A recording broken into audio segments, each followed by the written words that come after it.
Kaz, thanks for joining me. Thanks for having me. Great. So first off, talk to me about Nexagy. Would you call that your day job? I know you've got a few things going on. So I would say Nexagy encompasses what I do and what I'm good at. And our services really are fractional CFO, Chief Financial Officer services. My background is in accounting and finance, and there's a whole industry of CFOs in there, both full-time and fractional. While I own a couple other businesses where I serve as their CFO, serving as a chief financial officer, it's really kind of an educational process because everyone leans right into, oh, you're our accountant. You're going to get right into our books. You're going to sit in the QuickBooks. I laugh because I would think of that as more of a controller function. Well, it is, but you get it. A lot of companies don't. And not only that, accountants, there's a stereotype for them. And I also I partner with engineers. There's a stereotype for engineers as well. And the stereotypes are usually dead on. We're both socially awkward. We love numbers. How dare you? I'm an engineer by trade, but I was an accounting major in undergrad, although I never got a CPA, and you're dissing both of my professions, man. Exactly. But think about when you tell people that, the look on their face. And I'm going to bet, John, they're like, well, you're not like most engineers or accountants I've met before.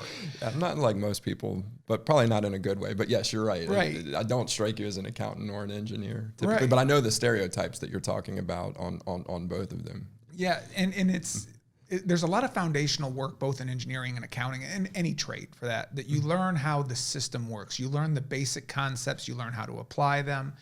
And over time, when people want those C-suite executives, it's those concepts that are how they're applied and executed over and over. And honestly, by business leaders who've failed several times, who've had some success, and actually understand how to make an impact with the decisions they make. Yep. So as I've built out a practice based on whether it was businesses I've owned or with the clients I work with, I really like to say, listen, a real CFO is going to be somebody in your leadership team, on your management team, in there in the boardroom, working on the strategy of the company.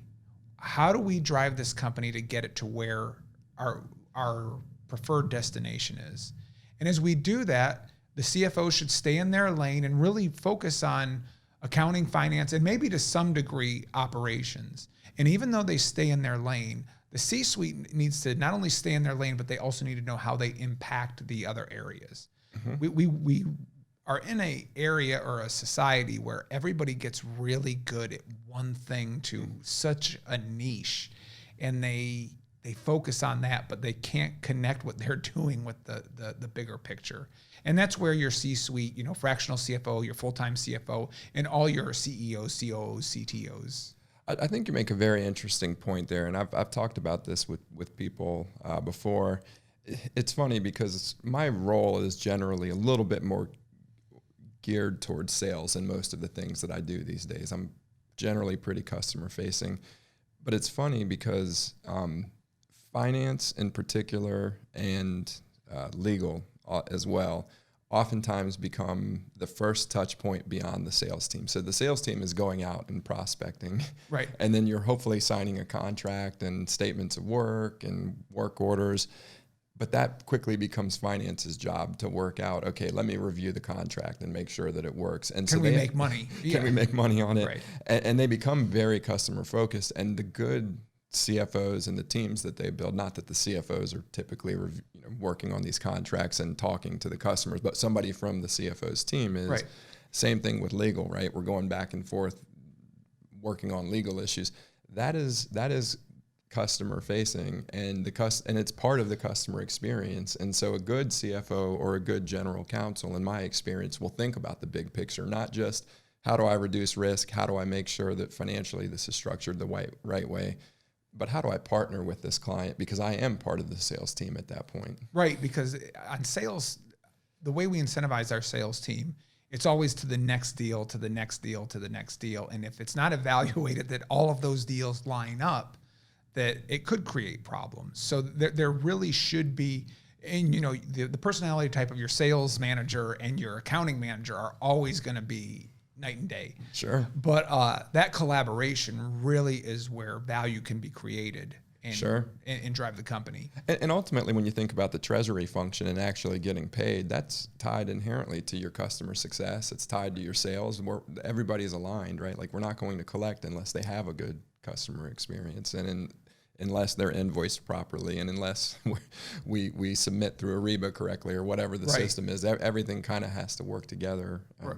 And when you're selling not only your product or your service, you're selling your system. Mm-hmm. So sales might be the first point of contact with a potential client, but then it'll go through the production team, it'll go through the services team, and the last thing that customer is going to get is an invoice. And John, how many times have you dealt with a company that has provided quality service and they've done everything you've wanted, and you get like a PDF of a hand-drawn invoice or my favorite is the Word document template. And here's the thing. Technically, it is correct, but it really should tie a bow on everything you've just provided to them. That's part of the package.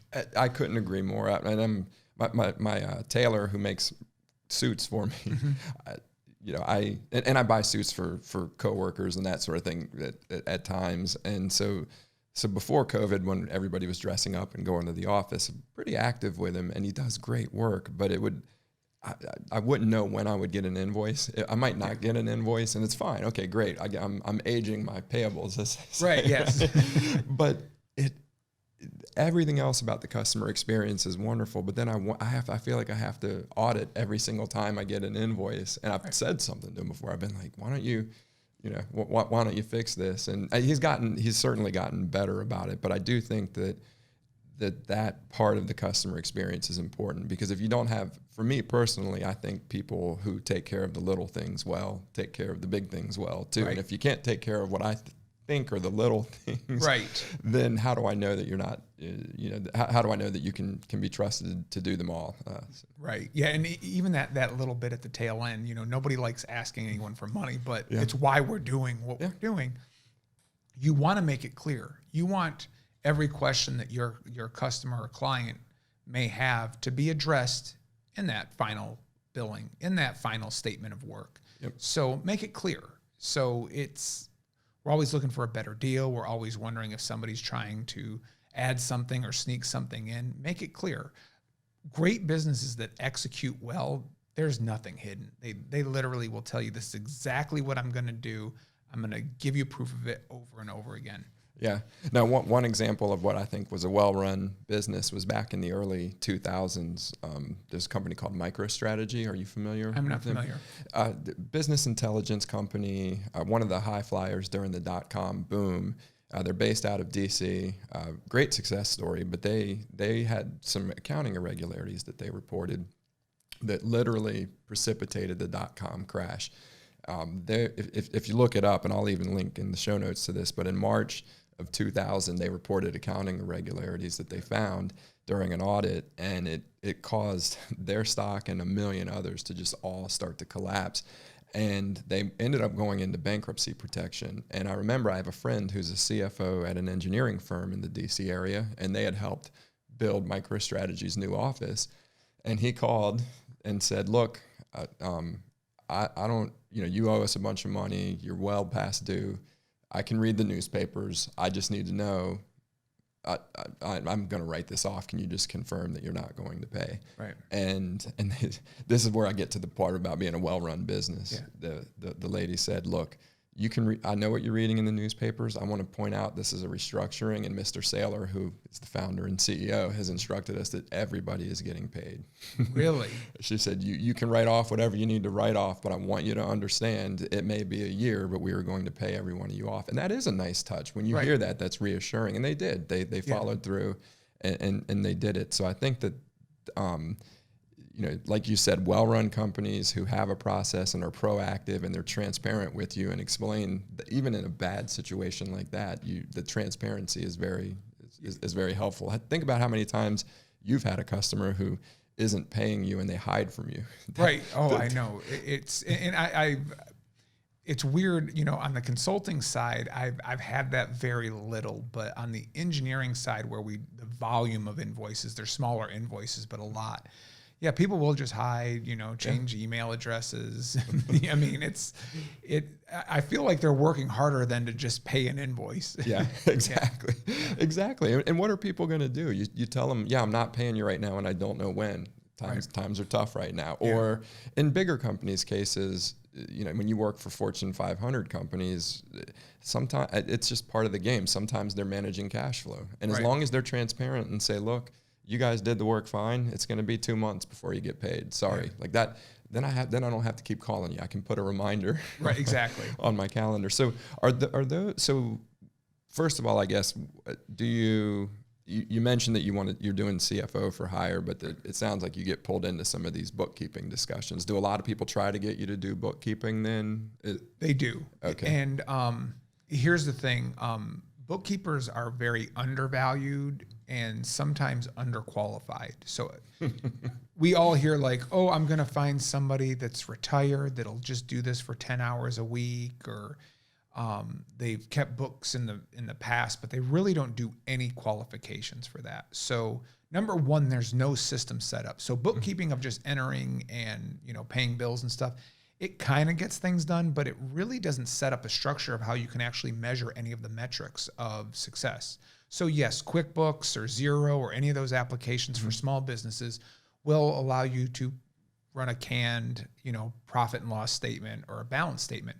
But people don't capture the information of like, hey, do I want to know how much each project costs, how much each product line is profiting for us? Like, they don't break all the information out from there. So first off, that system has to be developed for the bookkeeper.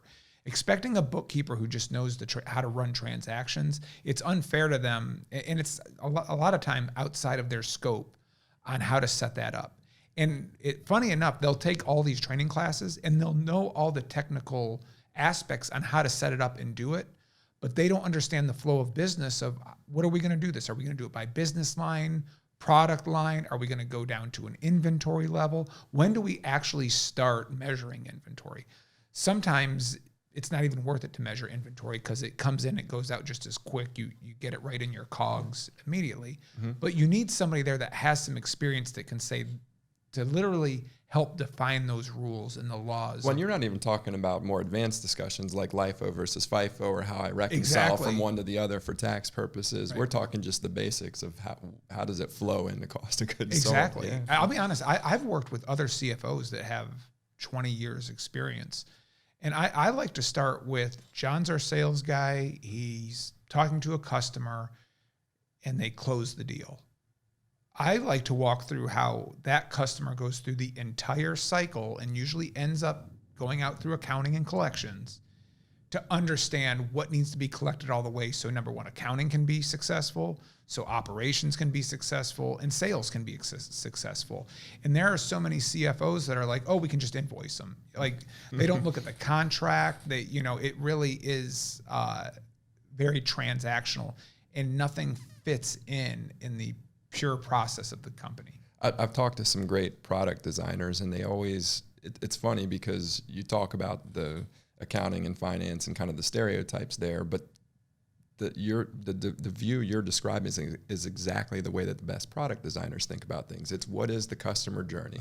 Exactly. And you're talking about the exact same thing, and it really is part of the product. It's part of the customer experience. And it's kind of an exercise I did with myself when I was trying to figure out what the next steps were for me as a service provider, as a fractional CFO, and as I started bringing on more CFOs over the past year.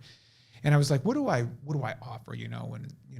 I throw out there right off the bat fractional CFO, but I really had to do a deep dive. Like, what do I do well? Like, what do my clients come back to say to me that get what I do? What do they say that make me feel really good? Like, because as much as we want to make money off of this, we also want to do a good job. Mm-hmm. So it's one of those things that I really had to do a deep dive, and it took months and months. And there was a friend of mine that eventually became a client. He said, I've known you for a year now. I still don't know what you do. And I just said, well, CFO, I kind of told him even more elementary what a CFO does that we talked about before. And he's like, but what do you do? He goes, what do you do when you do it best? I said, I help management teams and owners make more money and figure out how they can work less to do so. And he's like, I get that. Literally 3 months later, he's like, I got a project for you, you know? Okay, that's awesome. And so I started, you know, I was like, wow, that was, you know, it wasn't insightful, but it really kind of helped pivot, not even pivot, just turn what I was actually selling. I'm not selling accounting. And then I started thinking about, what do I like? And I love when my clients say, I love knowing that I can run any idea by you whenever. Like, I like knowing that you're part of my brain trust with the rest of my team. I was like, ooh, that's another thing, you know. And as it all is said and done, is what I'm selling is a spot on the leadership team. I'm gonna operate in your company as if I'm an owner, not if I'm working in the company, but what you're going to do to make sure I get a return on my investment. And from there, especially with, you know, owner-run companies, it creates this whole other dynamic where we got to start slicing the onion to define roles, define expectations, because sometimes an owner's biggest enemy in the company is themselves as the operator. Often. Yeah. And myself has been included in that as well. And sometimes they're a great operator, but they're doing it at the expense of the owner, which is also themselves. So it's really, really drawing those lines. Yeah, that's really cool. So I gather that you prefer to put the systems in place. You go look at the business process and say, okay, let me help you, or let me create these systems for you. And that's more of what you think of as a fractional CFO or part of the management team. But the bookkeeping is such an important part of it, the actual execution of it. Did they try to pull you into that as well? Or they have tried to pull me. I'll be honest. I'm sure your experience is this. When I started doing this 14, 15 years ago, I'd do anything. Like, you know, it was, you know, I'll mow your lawn. That's something else we provide. Need your car washed? Exactly. Yeah. So I did do it. And it was, I'll be honest, there are even times to this day, I'm like, you know, sometimes that's just great work because you turn your brain off, you just sit down and you key it That's in. what programming is for me at this point. Yeah. I can turn my brain, not to say it's easy, but it's it's a much more formulaic thing that I can do. I don't have to make nearly as many decisions with so many unknown variables. Exactly. No, and it's just you at that point. There's no outside noise.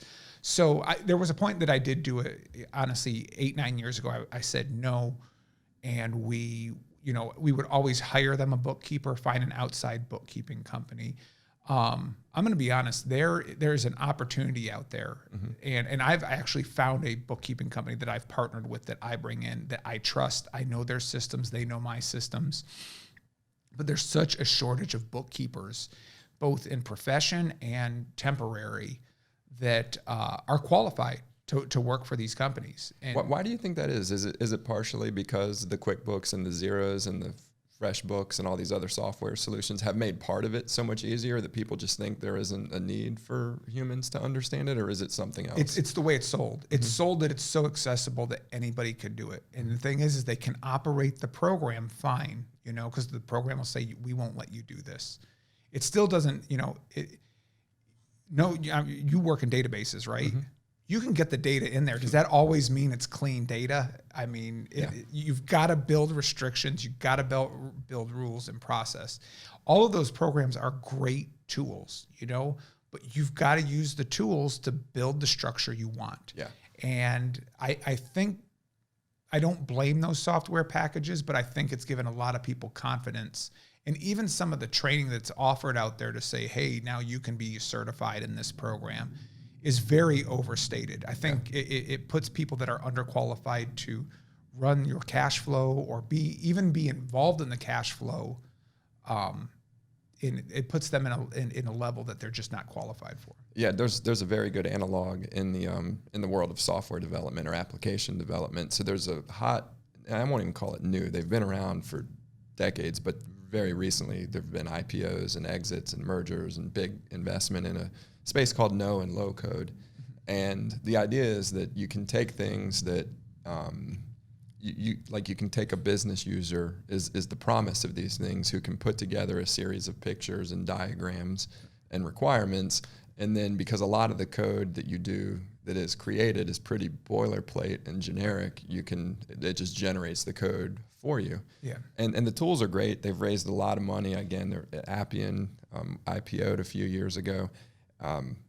But the reality is you still need developers working on it. The developers spend less time on the tedium of some of the nuts and bolts of what's going on, but you still need people who know how to operate. It's a tool, it's not a replacement. Exactly. Right. Exactly. And I think in general, not that people are calling these things AI tools, but I think AI is a term that gets overused in a sense. I like the way that companies like Stratified and Prion they talk about augmented intelligence. These things augment. And again, we're not that we're saying QuickBooks or Appian is an AI, but they're tools that augment the humans. That's what these things are. It makes everything very intuitive, which is helpful. It really is. But there's got to be a base level of education in order to do that. Sure. And then when you get into tax ramifications and classifications, the tool you can create a rule, but if you don't understand is this a 50% meal that I write off, or is this one that I can write 100% off? Right. Like the tool can't decide that for you. Well, it's funny you mentioned that, because where the tool is one of the biggest mistakes I see with companies of all sizes, and when I say all sizes, from startup all the way to $50 to $75 million, is their books were set up by their tax accountant, which creates a great tax basis when it's tax preparation time. It's much less work to prepare the taxes. But the owners have so much trouble being able to dive into the information to make managerial decisions. And of course, financial accounting is all about balance sheet, income statement. Let's show our investors that we're providing a return on your investment. Again, you could look at any of those financial statements for Fortune 500 companies, but still not know how their business runs. And I spent a lot of time in the managerial accounting realm, where we're gonna build a system that will serve both of them, but will first and foremost allow us to optimize the business. Yes. Right? Yeah. Make a contribution margin, learn how to get the biggest, biggest return on our investment in our assets, which may be people, maybe inventory, et cetera. And it's interesting because so when I think of accounting, I think of managerial accounting, or support the operations. I think of financial reporting, which is GAAP or whatever type of report. If you're not a publicly traded company, maybe you're doing something approximating GAAP. And then there's tax accounting. And what you're saying is that tax usually ends up leading, even though in my mind, the managerial accounting is the most important. Right. Well, and that's the thing, because once people, they want when they are looking for accounting help, they go straight to a CPA. That is usually, And they're thinking about audit, right? Right. They're thinking tax or audit, and there's really not any expertise on how to run the business. And people are like, oh, so tax accountants aren't worth it? No, they're worth a ton. I pay a tax accountant to do my taxes, and I'm an accountant. Yeah. So I don't devalue them, but everybody has a different role. I had written a book last year about this, and I talked about the differences in account. What's the name of the book? I'll link to it in the show notes. How much does it cost to make a donut? Okay, I figured that would be it. And other questions that make us hate accounting. And it's because of things like this. So I liken it to engineering and accounting. With engineering, there's many different disciplines. There's electrical engineering, mechanical engineering, civil engineering, chemical. Computer. It goes on and on. With accounting, especially the CPA, you take the exam in auditing, tax, financial, and everything, and you got to pass all of them to get your CPA, and it makes you qualified to be an accountant across any of those fields. Well, in engineering, somebody doesn't get their professional engineering and chemical, and you're like, oh yeah, can you also come do this electrical? That's a great analog. Yeah, the professional boards really on the engineering side really just say this is what you're certified in, and this is what you're good at. Where accounting is so broad, you have a lot of CPAs out there just saying, oh, I can do an audit, I can do this, and I get asked, by clients like, hey, can you sign off on this type of letter or this? And I said, no, my independence is impeded by some of the decisions we talk about. So let's get somebody else to do that. Let's get somebody better. Let's get somebody better to do your taxes. So are there generalist CPAs and then specialist CPAs? Is that normally what ends up happening? Or Well, in our profession, I got to say more on a corporate level, generalist has become a really bad word for some reason. That goes back to where we started, where everybody gets super good at one little niche, but can't put all the pieces together. The generalists are really the ones leading their business. They don't know a whole lot about one little thing. They know a little bit about many different things. And it's getting easier for me now after, a lot more gray hairs that to build that credibility. But it takes knowing a little bit about a whole lot to understand how a whole system will work. I agree, and I think that applies in most disciplines. I'll take a jack of all trades, master of none, leading the team anytime over somebody who just has one area of expertise. It doesn't mean you don't need the experts. You exactly. Yeah, no, and that's the thing. I mean, there hasn't been a company I've been a part of that I'm like, what do I not know that I need? That's our first hire, and it really makes it that much easier. And there, when you find that qualified person, you've got to bring them in and say, okay, I know nothing about this. I need it right now. Execute on it, and I'll make it valuable to the corporation as a whole. Yep. Awesome. So how did you start Nexagy? So I started Nexagy probably 6 months after I started up an engineering company. So and is the engineering company Intelligent Design Engineering? Yes, it is. Okay, we'll come back to that in a second for sure. So well, oddly enough, I left a company after helping their management team build it up from like $1 million to $25 million in the mid 2000s. And I left that company. I thought I was going to take some time off. And one of the board of directors, who was their head engineer, said, hey, if you're not going to be here, I don't want to be here either. Start up an engineering firm and I'll just go be an engineer and, you can run the business. So a week later, 2 other engineers left and said, hey, we want to come work for you guys too. So we started up Intelligent Design Engineering in 2007-ish. And I'm an accountant. The first thing I'm going to tell anybody is like, never start your own business. The risk is too high. The reward probably isn't there. The likelihood of it succeeding. I'm glad to see you follow your own advice. Exactly. Yeah, I'm a hypocrite because I've done it, several times. And it was one of those things that it's the curse, though, is that within 6 months, we made all our money back. We were profitable. And, you're kind of like, well, I'm good at this, Now, was this engineering services? It was engineering services, structural residential engineering services. So we start this company. Everything's great. And I said, excellent, guys. We're this small boutique firm. We're $500,000 a year in revenue after a year. Let's grow this. And my partners, typical engineers, were like, that's great. We don't want to do any sales. We don't want to do any marketing. We don't want to do any managing. We don't want to do any hiring. We don't want to do any training. And I'm like, well, then there's nothing left, and I can't do any of this stuff. And I still to this day am very uncomfortable with sales. So I said, well, why don't we do this?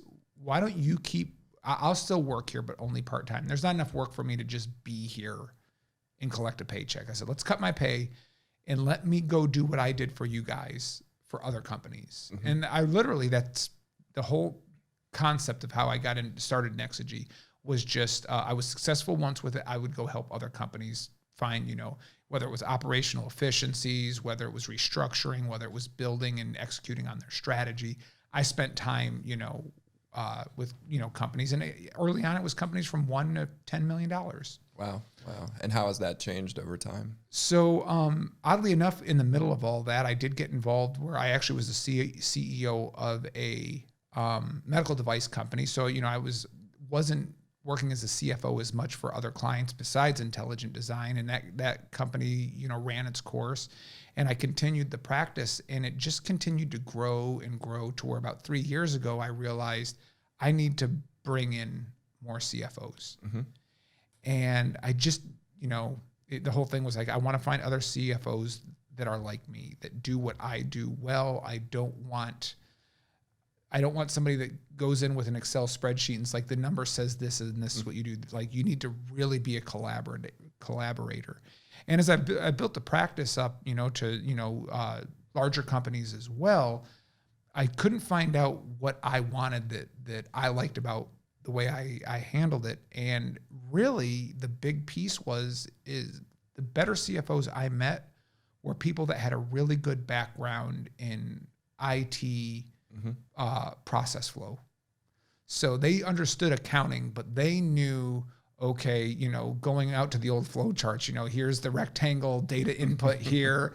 This goes to a triangle. Is it yes or is it no? And really could follow the process flow down. Those are the best CFOs I've ever worked with. And so then I identified that and I was like, well, you don't find a lot of IT-based accountants. And, over the past, couple of years, I found Kathy and Carolina, and I was like, they do exactly what I do to the level I do. And they're very collaborative. Like there's, we always double up on any project with one always being a lead and one being the manager of it. And sometimes I'm the manager, sometimes I'm the lead, and that manager always is double checking their work, and it really strengthens everything that That's we put great out. to play multiple roles though, because you Right. see both sides of it. It's kind of like Southwest Airlines. Every employee is trained to do every job, and they never do just one job. Yeah, and it's worked out great for some clients. I had a manufacturing client that we were going through, and we were working through a consolidation and kind of prepping up financials to possibly bring on more partners. And I was pretty much the lead CFO on that, while Kathy was the managing, and she checked all my work. And as we got through it, we realized there was an inventory issue, which is where she was just very, very strong. And as we realized what our scope of work was changing, she was able to start moving into that lead CFO role, and I was able to back in. And it really kind of gave our client like the best of both worlds. So. Yeah, I could see that. So how many, is it the three, you're the three CFOs on the team still at this point? Yes. Got it. So we have other outside sources we use, but to be honest, Kathy and Caroline are the two that I've leaned on and trusted to where I'm like, okay, I'm bringing you under. Yeah. And then we have outside, we use a company, Kaha Holdings, for bookkeeping services and controller stuff. And it's just been it's been a great collaboration because sometimes that first partner you bring in, sometimes that first major hire, it can bring, butterflies in your stomach, and not in a good way. Yep. This is one that just happened, and I was like, great decision. No issues with this whatsoever. So how do you think about scalability? You've obviously been able to bring Kathy and Carolina on. Yes. They're hard to find, maybe diamonds in the rough. Yeah. Does that limit the scalability, or is there another way to scale this with people of lesser skills than those two? Or how do you go about that process in your mind? There is some scalability on that piece. It's weird you mentioned that because this has happened with a couple other companies. Actually, the engineering company, we're talking about it as well. But when we talk about the cloning, like how do we clone Cass and Caroline, I'm sure you're at a point like, when do I clone John so I can have another one? Nobody else wants more than one of me in this company. Trust me, Cass. But the things you do well, sure, it would be like, I wish that I could find someone that did that so I could move on to these things. And I really feel that our scalability may end up turning into more of a instructional educational platform for C-level. Interesting. That's always managers. A good way to scale if you can train the trainer, as they say. Yeah. And the problem is when you go to, a lot of C-suite and even, the level right under it, there's a lot of ego. Mm-hmm. And there's got to be a thirst to be better at what you do, to understand what you do, to get better. And, people love accountants because there's a one guided set of rules. We stay with, we're always within the box, and that's what we're good at. But there's still ways to do things better in there, and that those incremental changes, people resist. They don't want to do them. They don't want to interact. And I've worked with other managers on management teams that they're like, I just want to do what I do really well and not worry about the other things. And that's not the greatest answer, but we're like, okay, if you want to be strong at your job, what do you need to get from the other people in here? And we need to make sure they're on your page right now. So let's make sure they're feeding you correctly. Mm-hmm. And that in and of itself becomes a process flow. Outside of that, this is what we're expecting from you as a CFO. Don't just give us financial statements and tell us all the things we've read in our accounting books is what we need to make decisions. We're going to tell you exactly what we want. We're going to tell you what the report looks like, how we're going to do it, and you're going to execute on that. And they may come back and say, well, then I'll need a few more things here. But that collaboration, it doesn't happen as much. The other piece that I don't know how to train is trust. Trust is very big with anything dealing with the money. And it's weird. I've replaced other CFOs that have gone to the team and said, I see how much money's coming in this company. You should pay me more. Wow. And I'm like, the answer is you need to go find another job. Yeah. Because that, you should be, if you're not being paid at your market rate or what you're worth, then you should have left before you even had that conversation in the first place. It always amazes me because I always had the mindset of coming up in my career when I worked for other people. I always thought, I don't care how much anybody else is making. Literally, I had no problem hiring somebody that I paid more because they had a skill set. Yeah. But it always amazes me how some people just can't get over that when they see somebody else making more. They feel like there's some inequity or some inherent unfairness. And I struggle with that one, whether we share salary data with everybody, because I've just seen so much bad behavior around, hey, decisions were made and somebody's in a very different boat than you. Are we overpaying them? Maybe. Yeah. Maybe. But are you happy with what you're being paid? Yeah. And this shouldn't change your answer to that, right? It's weird you mentioned that, because I've gotten more to where I'm seeing more companies being more transparent, and the people that have those attitudes kind of just weed themselves out. Wow. That's a very good point. It's a big risk, but it's weird because we all want to be important. We all want to be valued, whether it's in our relationships, it's our jobs, it's our community standing, our neighborhoods. But it's important to really not overvalue ourselves and undervalue ourselves. I worked with a client a few years ago, and I was there for a pretty tough project over the course of a few months. And, it was, $20,000, $30,000 project that I did for them. And I remember as the invoice came across, one of their ops people was like, $30,000 for just a couple months of work, this is outrageous. What could they possibly do for, that much money in such a short period of time? And thank God the owner said, well, remember when they rewrote this one deal and it saved us $1.2 million? And let's not be penny wise and pound foolish. Exactly. and the ops was like, well, and I was like, I'll take the 1.2 million and you write my invoice off, and it shut everybody up. But it is like, at the same time, your CFO, we're not revenue drivers. We're not the ones bringing money in, but we still can add value. And what the hard part is we're going to be adding value through manufacturing, through sales, through all those different pieces. So there's three of you doing fractional services. How many, and it's pairs of two, one's a leader, one's a manager. How many clients can you service at any one time, would you say? Or are there certain times of years where it changes? Or no, based on our average engagement and retainer, I'd say we could take right around 17 to 20, at any one given time. Now, when it becomes project work, there are sometimes we may disappear for 2 or 3 weeks, so we really have to plan with our retainer-based customers. But based on our retainer work, we have some that do as little as 10 hours a month and some that do as many as, 30 hours a month. We want to get in and get out. So one thing that differs us from a lot of consulting firms is we're not trying to get as many hours as we can out of one place. If there's only 2 hours of work for us at one place every month and it's going to add value, we'll do that. We'll get out. We've had clients offer like, we'd like you to have one office day so we know you're here every single Tuesday. And it's if there's not 8 hours worth of work for us to do, we're not going to just sit there. And we're not going to even just sit there and do other work because you want us to sit there.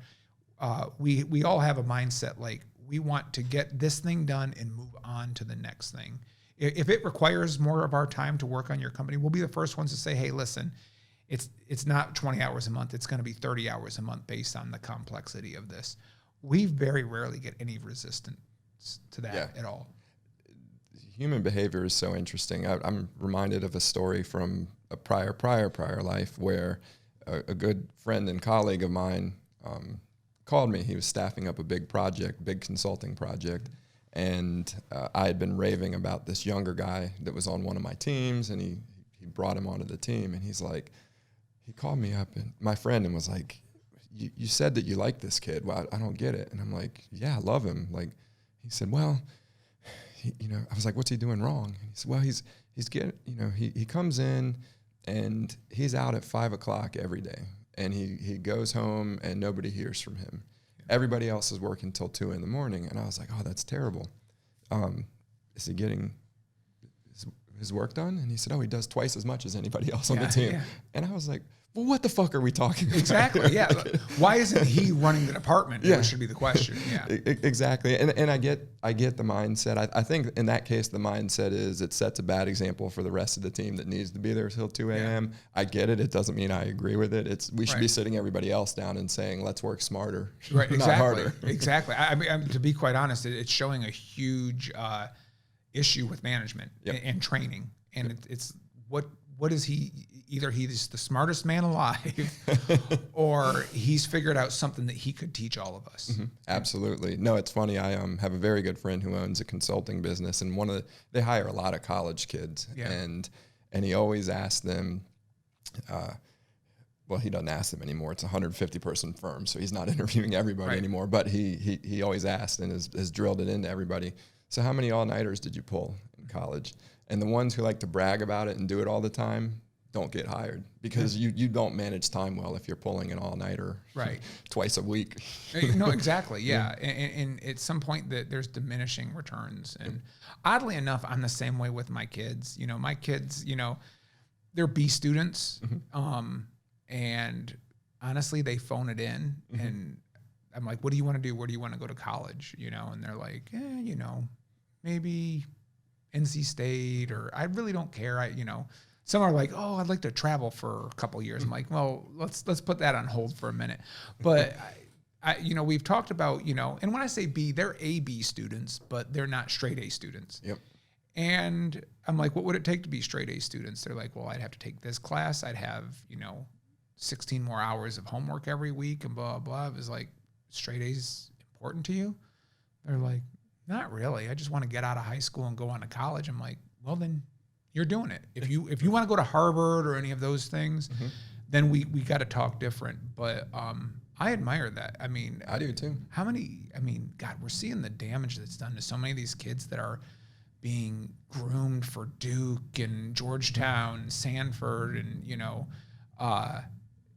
that it's breaking them. And they're not all going to get in, and not because they're any less smarter or Yeah, no, and the worst part about it is they're doing things because they need to have a checkbox, and they're doing things that they could derive enjoyment from. But when you do something because you're told that you have to do it to try to get into this school, you're not going to enjoy your volunteer work. You're not going to enjoy the debate team or the chess team. You're not going to enjoy football. It becomes a chore. I'd rather have an A or a B student or even a C student who enjoys what they're doing and has some purpose in life and knows that, hey, when I get done with these things that I'm working on, I'm going to continue doing them, not somebody who runs away from them and picks up other habits once they do get into those programs. I agree with you fully. Yeah.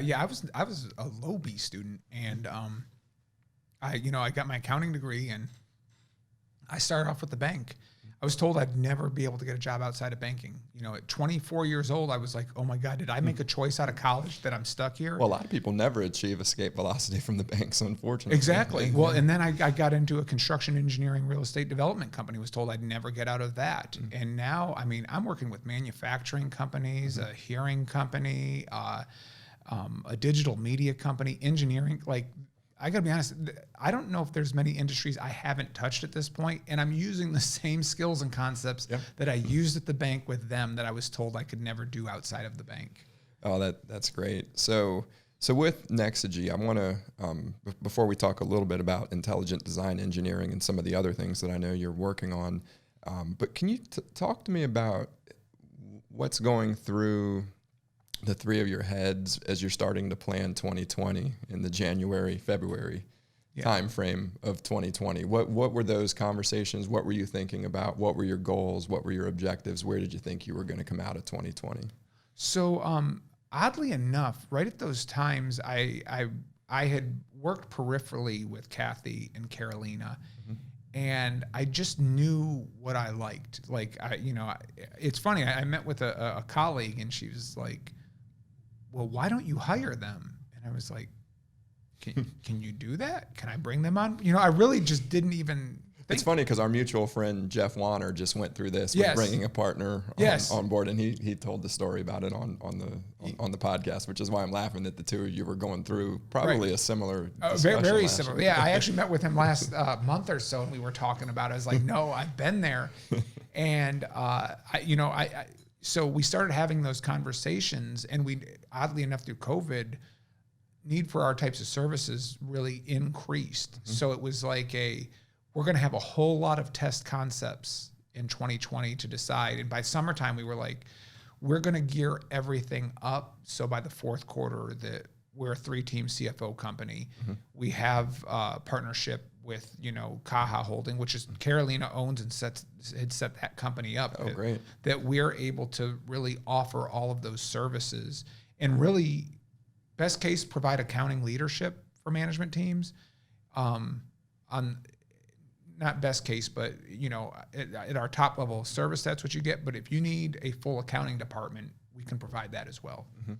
That's awesome. Have you thought about, speaking of Jeff, getting into any other things like benefits, 401k, wealth management, those sorts of things? Or it always is shopped across me, but I'll be honest, those are no different than my taxes. Those are where I'm like, I just want somebody good that'll do it for me. So I hire a mercenary. Yeah, exactly. So at some, I haven't, but I do feel at some point we could end up,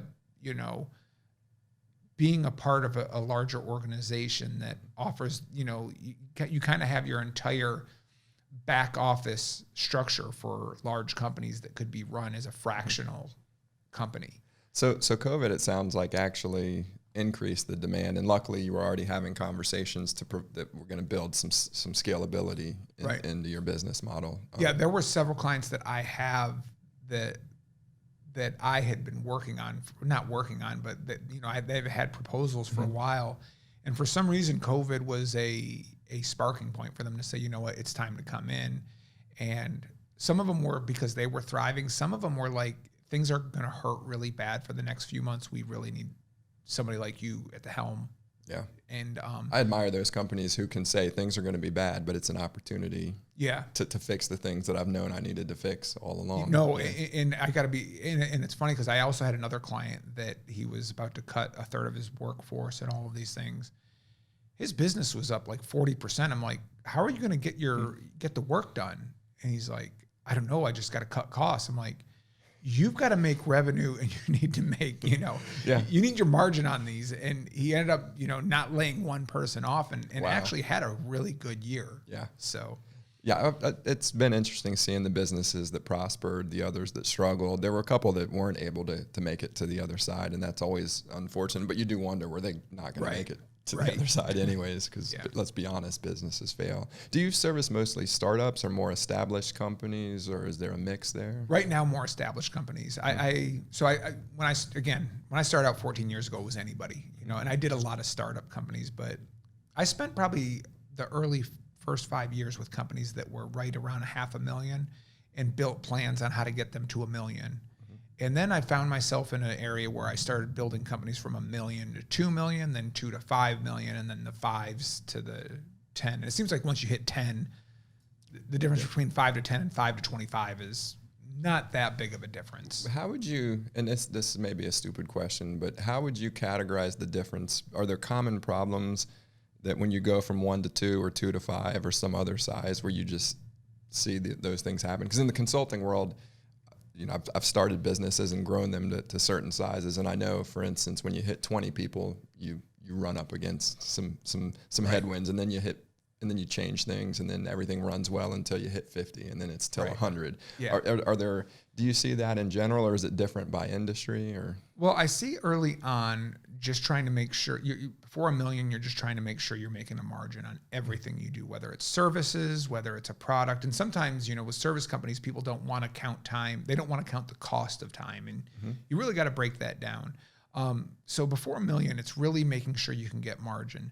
The $1 to $2 to maybe even $3 million is your investment in people. Are you getting people that can execute and make that margin better, or at least increase the volume to?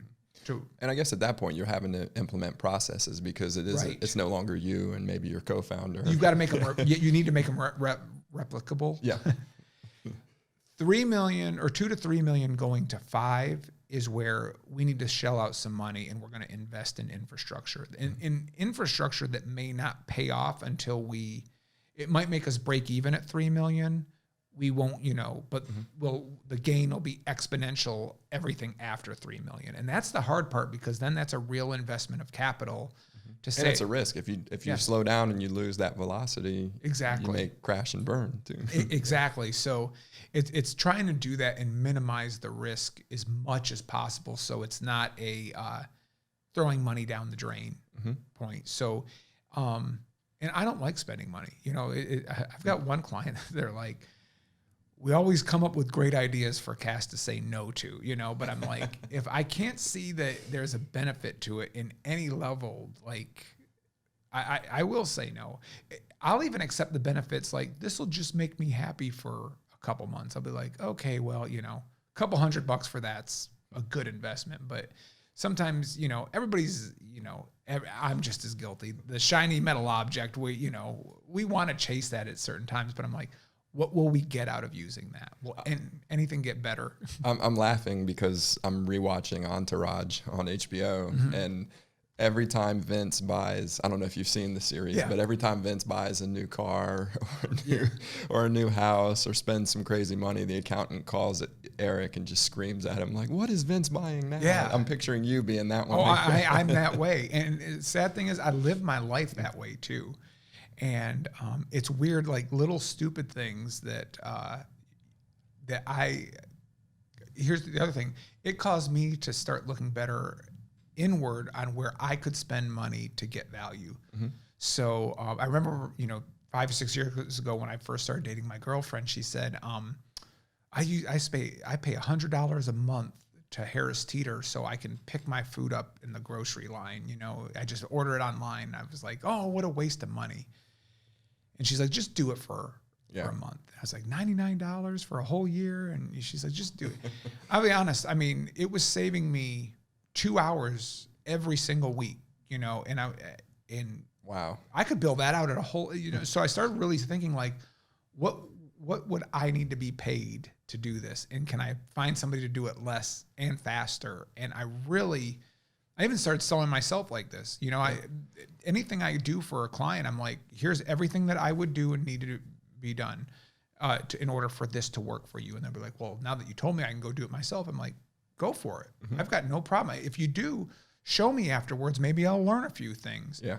I'm guaranteeing you won't do it. And if you do it, it's going to take you probably 4 to 5 times longer. But even if you're better at it than me, I will be the first one to congratulate you. And I don't say that out of arrogance or anything.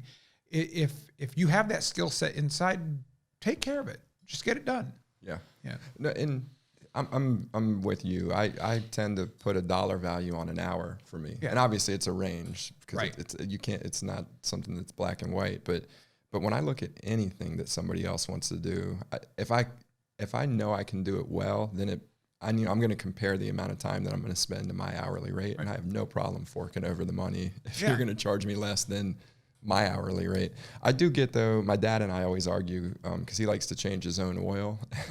I will never bother to learn how to change my own oil, but he actually enjoys it. So it doesn't matter if it's worth his time or not in that case, because he's getting enjoyment out of it. So. Exactly. It's funny because I actually, it was a hard one for me to do, was to get somebody to mow my lawn, because I'll be honest, I enjoyed it. I still it's a good way to get exercise, to get some sun. It's quiet. Honestly, I do so much thinking. The problem with it is I hated so much the build up to it. Like I got to do it this Saturday. And like, I hated that feeling so much that it wasn't worth it. Yeah.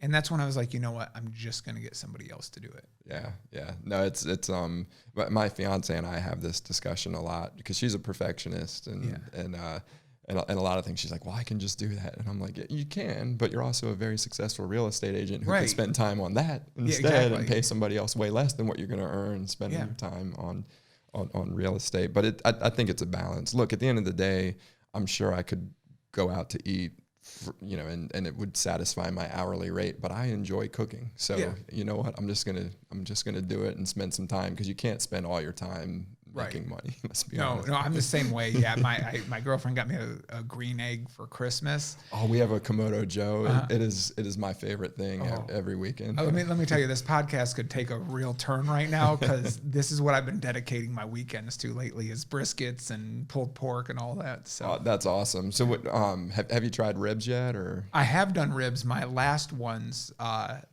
This is the showcase for your podcast right now. I followed this recipe to where before I did my last hour on the grill, I was able to flip them over and literally just slide the bones out. Oh, wow. And put it on to flavor them without bones for the last hour. And I was like, that's cool. I was like, oh, I'm badass. Have you tried the 3-2-1 where you do 3 hours? I forget what exactly. I think it's 2-2-1. Oh, 2-2-1. Maybe that's it. It was some form of that. Is what it was. But yeah. Yeah, we could spend hours on this. We visited a friend of mine who invested in all the different accoutrements that you can put on a green egg, and he's really mastered it. And my fiance always had a Komodo Joe, and I had never cooked on one before. And she had never used it either. She built one of these outdoor kitchens and had to have one. And she watched as he made a pulled pork, and she didn't even eat pork at the time. Right. But she was taking notes on everything. Yeah. And the next day we got back, and she had ordered all of the different things. Yeah. And she was like, "Do you have a Boston butt in it?" And I was like, "Yeah, I got one in the freezer. Let's make one." And now it's become our ritual. We try new things in it all the time. Yeah. Have you done a turkey? I've done a turkey. I've actually got I do a great turkey on a gas grill or even in the regular oven. But my other one, my next one is I want to do a pizza in one. So my friend who taught us this, he swears by the pizza. They have Hungry Howie's down there where you can order the ingredients and they just deliver you the ingredients. Oh, really? Yeah, okay. Yeah. And he's got a pizza brick or whatever they call it. Yeah. That he cooks it on, and he swears by it. Yeah. So I've really enjoyed doing that, and I've got all there's times I put it on at like 8 o'clock at night the night before and let it go through till the next day. 200 degrees. Yeah. Usually I get up around 6:30 and get the egg dialed right into about 230, 235, and then I try to maintain 225 to 250 for 8 to 10 hours, depending on the meat, obviously. Yeah. Yeah, that was a fun turn. So you talked about intelligent design engineering. How is that firm doing, and how much time are you spending on that? So I do still spend half my time there now. I'm working more than 40 hours a week right now, but it's funny, the last recession that happened in 2008, 9-ish, when it was just the four of us, I went on a 3-day trip somewhere, and when, Lehman Brothers and all that came, it destroyed the residential real estate and commercial real estate. I left for 3 days. I came back, and 80% of our clients had gone out of business, and our receivables were just gone. Wow. I mean, this time it's been very different. Like, I don't want to say we've thrived in it, but there's been no negative impact. We've actually been keeping on our last 3-year trajectory of where we were going with growth. You're good. Right. So that was nice, and I know a lot of companies suffered. It just, our industry hit bad with one recession, positively impacted in this one. So one thing that's changed over the years is about 5 years ago, one of my partners has said, "Hey, I'm going to be 40 in a few years. I don't want to do this the rest of my life. Like, we need to figure something out." And I said, well, we've got to put something together that we can get our other partners to buy into, to where they want to grow it. And over the course of the past 5 years, we've built it to we're now a 15, 16 person firm. Wow. For what we do for residential structural engineering firm, we're the largest on the East Coast. We believe we're the largest in the US, because most of these shops are usually only 1-2 person companies. I mean, if you find one that has 5, it's a rarity. So we've been very successful at building that, and we've really spent time in the past few years getting refining our processes so we can move outside of the Charlotte area. Now we do work all over the country as it comes to us, but now we're getting ready to go out and you know, we're figuring out whether it's an expansion of our office, satellite offices, franchising, and we're trying to figure out what that platform is going to be. So what do you need more boots on the ground, out on the edge, I'll call it? So you want to go to Nashville. Do you need a sales team? Do you need, because some companies like investment banks or even increasingly consulting businesses at Level, it was this way for us. Right. We really mainly need a sales capability, sales and sales engineering, because it can really be delivered anywhere if it's a cloud-based service, right? Right. What's the dynamic? And I realize that you're still figuring that out. Right. But well, we have two sides of our business. We have a design side, which is if you're building a new house, the architect, the designer, the general contractor, they're going to need a stamp to say that it's been reviewed by an engineer and is structurally sound. That's one side of our business that we can do anywhere all over the world, you know. So if it's a newer state we haven't done business in, we do have to get our license for there, but we've had no problem applying for licenses as we get new work. On the inspection side, yes, we need engineers on the ground. So the question is how do we get some of our engineers out there on a short-term basis to identify other engineers that could then manage that office and really build it out from there. On the backside, we have a really good IT, and just we've leveraged technology in the last 2 to 3 years on how we deliver everything we do, whether it's an AutoCAD plan, it's a structural inspection letter. It's funny, about a year and a half, 2 years ago, one of our engineers bought an iPad, you know, and we all had iPads like personally, but he bought a company iPad and was like, I'm going to figure out how to use this to make our work better. And we all laughed at him. He'd bring it and he'd be drawing on it and stuff like that. And after about 6 months, he came back and showed our engineers like several tools, like what apps you get, how you do certain, you know, PDFs, Word documents, all that.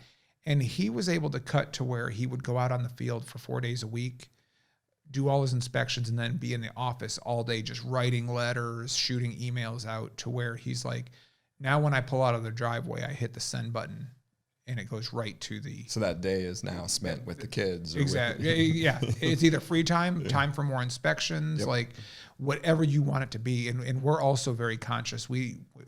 If we find out somebody's working more than 40 hours a week, we pull them back, and except for you. Exactly. Yeah. So I don't do 40 hours there, but yeah, it is one of those things that we're like, if you can't keep up with your workload in 40 hours, then something you're doing needs to change, or something we need to give you, you know, needs to change. And we've really spent time on efficiency more than anything. I love that iPad story. It reminds me, I can't remember his name now, but he's a knight in the UK, and he was the coach of the rugby team that won the World Cup. Only one time in the history of the Rugby World Cup has it been won in the Northern Hemisphere. And this gentleman, Sir Clive is his name. He was the coach of that team, and he's a very famous person in the world of sports in the UK. I got to see him speak in New York, and he was talking about just what did we do to change that rugby team. And he did a lot of fascinating things. But to me, as an IT person, what was really interesting was he bought a laptop for every single player on the team. And this was, I want to say, 2001, 2002. So it wasn't, you know, laptops weren't necessarily as ubiquitous as now. It probably would be an iPad now, right? But still, I mean, that would have been an investment. It would have... Yeah. And it was funny because he showed pictures of these rugby players, and I always think of on the Incredibles when he gets the job in the office, and he's like typing on this little tiny keyboard, and that's what these guys with these giant ham hands looked like. But he said it instantly transformed the way they thought about everything, because he also installed this multiple $million system of cameras on their practice field that had software that showed them what they were doing, and then they could use the laptop to analyze that. But they started just looking at finding videos of their, like, themselves playing, and players were coming to him and saying, look at what's happening here. We need to change this, or we need to change that. And it is, once you get that technology, and more importantly, the data that comes with that technology into the people's hands, they're going to figure out ways to operate better. Well, and not only that, like in that example, we all want collaboration, right? But we also have to create a space for collaboration. And if you use technology right, that can be the space, the way you design your office. You're seeing this in a lot of office designs right now. They're getting rid of offices and they're making more open workspaces where people can hang out wherever, but people are coming together. And there are work areas where you need to be secluded, but it is finding that platform that gets you all talking and thinking in the same way. Well, ironically, Sir Clive was showing off some software that he had developed with a group that I know in the UK that's collaboration software. And so he was talking about the value of collaboration and how it's always been a big part of his career. And I followed up, and I'm actually going to have their North American managing director on the show in a couple weeks here. But that particular business has taken off because of all the remote collaboration that's happening all over the globe. And they in their case, they happen to double down on diversity and inclusiveness as part of that collaboration platform. And then with everything that happened with the Black Lives Matter protest, that has become very top of mind for corporate America. And so that platform has actually taken off because of this collaboration platform that he developed while coaching a rugby team. So. Well, so intelligent design engineering, it sounds like, is going well. Do you think about any acquisitions as an expansion strategy there? That was always something that we looked at Level and that we look at Defiance as well. If we want to be in Dallas, is it easier to send somebody there, or can we acquire somebody that's maybe smaller and hasn't achieved the scale yet? You know, I just got off a phone call this morning with someone I worked with in the past and telling them what we're trying to accomplish with that. And he said the exact same thing. And I know he's right. The question we have is, who are the business partners we want? And it's weird because, engineers are like a brotherhood. So when we first started the company, just the four of us, I always felt like it was 3 against 1 because I was the odd man out. But now after 14, 15 years, we've gotten a really good, we just understand what each one of us does well and what each one of us doesn't do well. And the thought of adding one more person into that's outside of the circle makes me uncomfortable, to be fair, but I'd be willing to do that. I think it makes them 10 times more uncomfortable. Okay. Yeah, I could definitely see that. So I want to shift gears before I let you out of here and talk about your entrepreneurship series that I was fortunate enough to participate in. Yes. So what is it called? Influencing Entrepreneurs. So that kind of started off, I've been teaching entrepreneurship for the master's program at Queen's University for, 8 or 9 years already. Time flies, but a few years back, they asked me to, I've been teaching it in a classroom and they asked me to move it online. And I was very apprehensive about it. I went to Queens and got my master's there, and I can't say enough great things about Queens in the community, in how they are so good at not just what they do in the classroom, but how they help develop you after you're out of the school. Any resource you need. I almost feel like I have a whole consulting firm that I could go to at Queens that would point me in the right direction for any problem I have in the business world. And I say this as from the business school aspect. So they asked me to move my class to an online format. And I kind of got real disappointed because it wasn't the experience that I had with Queens. And I liked delivering what I got, and it's what made me passionate. And I actually originally said, I don't think I'm interested in doing this. And of course, I love the faculty there. And John Bennett was like, well, what would you do different? And I was like, well, I don't want to do what's being done right now online. There's a lot of bad online classes. There's 130 slide PowerPoint presentations with voiceover. They're, even the best of the best, and they're good, don't get me wrong, but like the Khan Academy, it's a lecture with a camera set up at the back. And I really thought, like, who could I get to watch me with a camera set up at the back of the room? And I thought about it long and hard, and I thought about how my kids would watch something. And I said, I was yelling at one of my sons because they were getting bad grade in history. And I was like, I got bad grades in history. And I really started thinking, I said, I'll be honest, I got C's and D's consistently in history. I hated it in high school.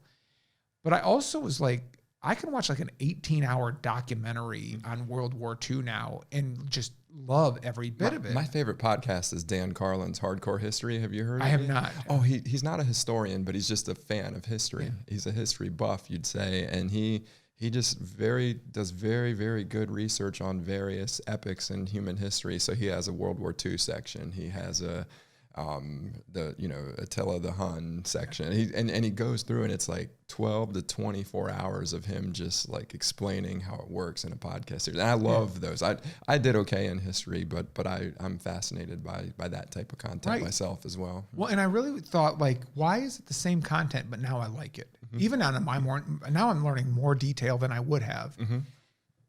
And I thought, well, it's just the delivery. How do I deliver mm-hmm. history, or in this case, entrepreneurship, in a way that's engaging? And I thought, let's create a Netflix series, a class that runs like a Netflix series. Mm-hmm.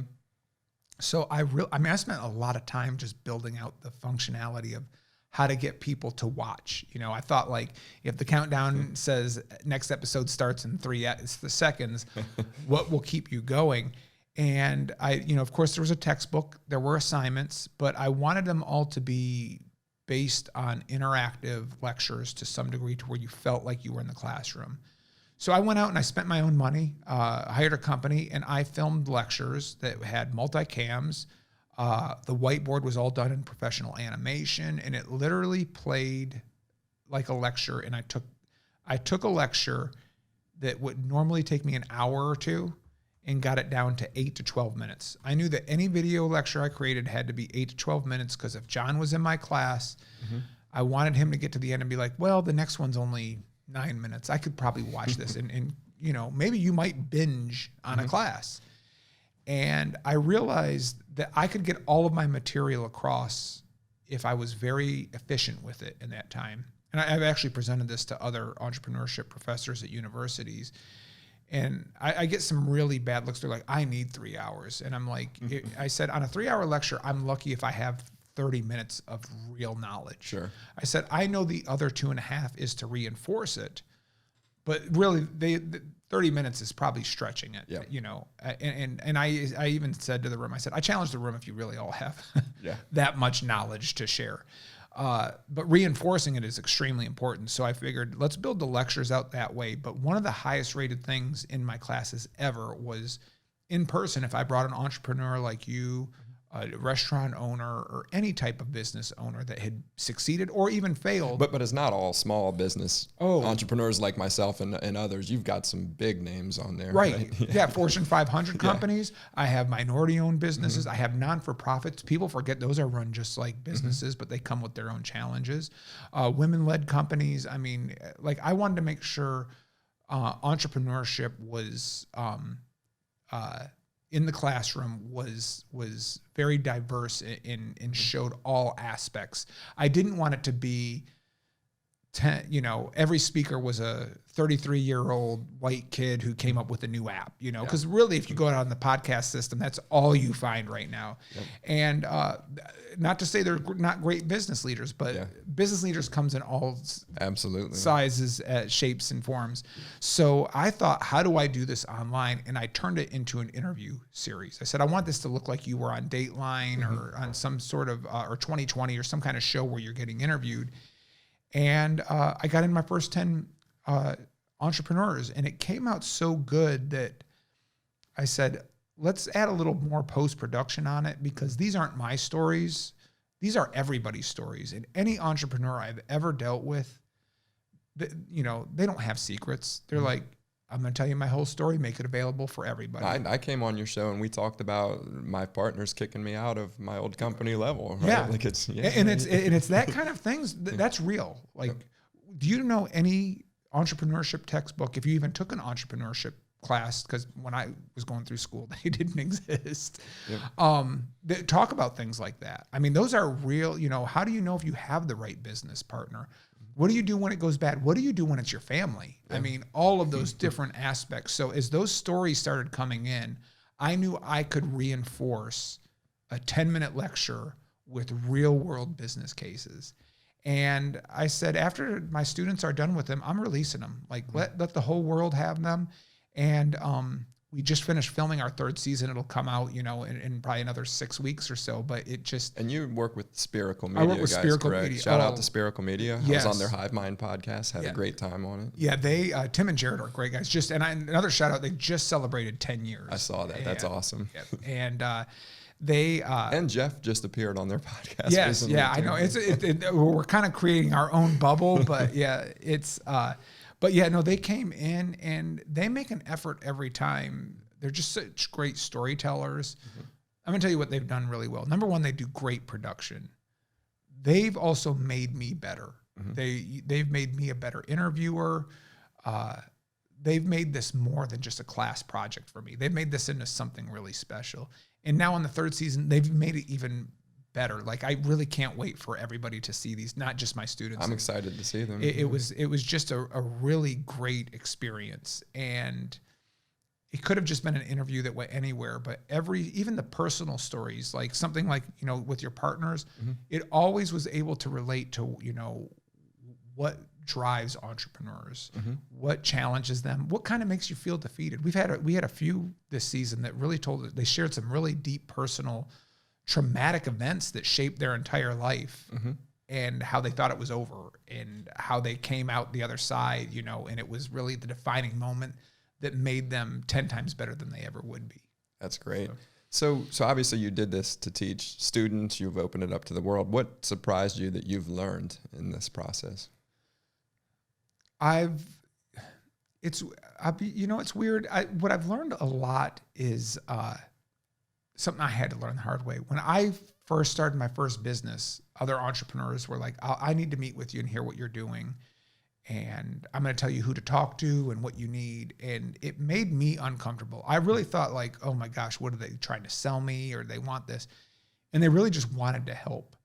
And oddly enough, it hasn't surprised me, but makes me happy is a lot of the people that I've ended up interviewing end up somehow, because of that, getting connected to one another and end up doing something with their company. And I really like seeing that collaboration. I'm nodding because nothing makes me happier than when that happens. I mentioned my suit guy. He's making tuxes for my wedding, and I was talking to him, and he did my podcast, and he said, John, I just had a guy come in and buy a suit, and I asked him where he heard about me, and he said on your podcast. Yeah. And it's like there's so many of those that you hear about, and that's the real power of these type of platforms. It really is, yeah. So it's I've really enjoyed that. I have putting together the show. It's entrepreneurs love to share their stories and stuff. It's funny when I reach out to some early entrepreneurs, because I love them to be represented. How many did you have Desmond Wiggins? I did, yes. Yeah, so I just got him scheduled, and I'm looking forward. He's actually doing great. I don't know if you've talked to him, but I was worried about him going into COVID because he built a business based on people being in conventions. Exactly, yeah. but he's selling units. He's actually got one in 7th Street Market now. Okay. The kiosk is deployed. He's got 3 or 4 in a couple of Bottle Cap Group restaurants. So yeah, and that was the thing. I mean, a great guest, like somebody that he was very early on when we spoke to him, or just was getting off the ground back at the mid to end of 2019. Called him. He said, "You tell me the day and time, I'll be there." I've had people that are right at his same time, and they're like, I don't know, like, I'm going to the movies that day. And you're like, and I'll be honest, I say yes to everything. I'm so easy. If you find access to my calendar and put a calendar invite on there, I show up for it. I try to be the same way, because you never know where the opportunities come from, right? I've never liked networking. I'll never forget 15 years ago, I was going to a networking event, it may be a little less than 15 years ago, but we were trying to raise capital for a medical device company. And I remember there was this big networking event. It was a CFO forum. It was going to be a pretty big event. And the last thing I wanted to do, honestly, was be around a bunch of CFOs. I just I had my clothes on, and my shoe was on my foot.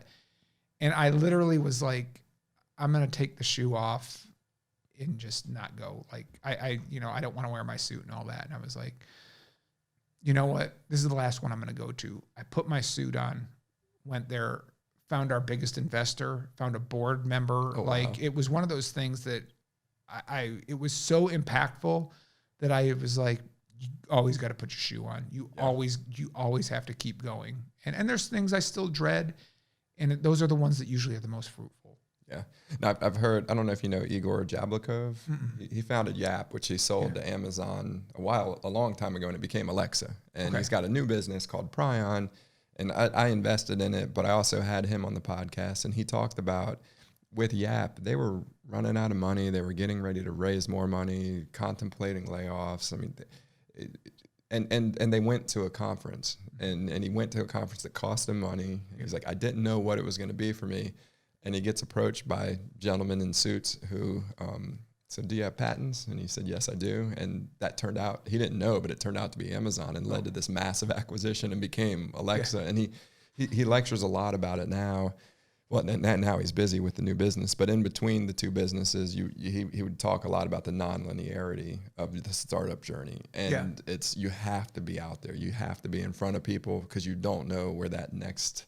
It's not a linear progression that just happens. There are events that happen where it just changes things. Yeah. And not only that, you got to pay it forward. Mm-hmm. If you have access to a resource that could help somebody else, you've got to put it out there immediately. It is, and not for personal gain. No, exactly. It is, when I'm able to connect people that end up doing work together, it makes me just as happy as if I was doing work with them. Yep. Well, and it does pay you back eventually. And that's the thing. I think one of the most off-putting things to me as I was coming up along the entrepreneurial journey was I'd find people that I wanted to bring on as advisors, and there were a couple who just, what's in it for me? And they wanted to define a number of stock options or a pay. And it's like, I just want to ask you a couple questions. Like maybe you give me some value and then I give you some value. And I try to keep that in mind when I talk. And people will come to me and say, what do you want in order to do this advisory work? And because of that experience, I say, look, let's have the first 10 conversations are free. Maybe you buy me coffee. Yeah. No. Or a beer. I have the same attitude. Even with people I bring on as clients, I'm like, listen, I'll come, I'll meet with you. I'll tell you exactly what you need to do. We'll see where it goes. But if it's something that you truly do need to bring me on board, there will be a point that you're like, okay, I want to pay you to come be here. Yeah. Now let's put a dollar value on it. Exactly. But until then, we don't even know. Right. Yeah. Right.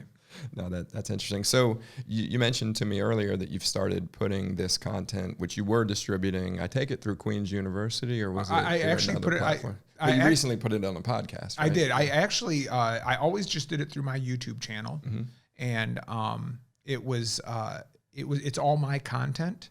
And then the stories were just playing so well that we've taken all the audio and made them available as a podcast. That's great. Well, I will link to that as well. So and just as a quick plug, the way to find out about my book, about the series, the podcast, everything, go to CassmerWard.com. And that's probably too much Cassmer Ward for everybody, but it's at least one central location. Awesome. Yeah, I'll throw that in there as well. Well, look, Kaz, I really appreciate you coming on. I appreciate you having me on your series. It was a lot of fun. I learned a lot about myself just in talking to you, and I'm sure that a lot of your guests do as well. Your class, your interview, it was nice because it was kind of the next, like it was almost like a master class of itself because it was a lot of concepts that don't get covered and go above. It talked about the acquisition. It talked about the pain points from there. And it was one of my favorites. So I'm so glad that I was able to return the favor. Awesome. Well, thank you. And I look forward to that third season. All right. Thank you very much. Cheers. Cool. Thank you. Yeah. Oh, no, thank you.